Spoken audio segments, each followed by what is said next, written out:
दरम्यान नाशिकच्या काठेगल्ली परिसरातील महापालिकेनं अनधिकृत ठरवलेला सातपीर दर्गा हटवला याचं भाजपच्या आमदार देवयानी फरांदे यांनी स्वागत केलंय।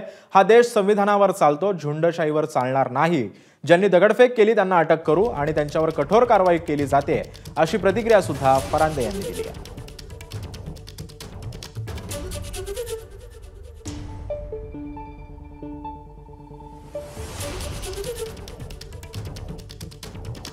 मी ही जी दर्गा काढण्यात आलेली आहे, मी त्याचं स्वागत करते। गेल्या 25 वर्षांपासून त्या भागातील स्थानिक नागरिक जे आहेत त्याच्यासाठी लढा देत होते।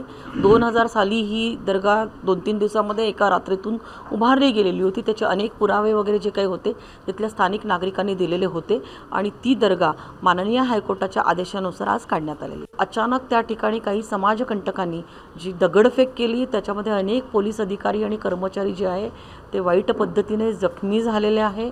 हे खूप दुर्दैवी आहे आणि ह्या सगळ्या पोलिसांच्या प्रति मी संवेदना व्यक्त करते। आणि हा देश संविधानाप्रमाणे चालतोय, हा देश झुंडशाहीने चालणार नाही।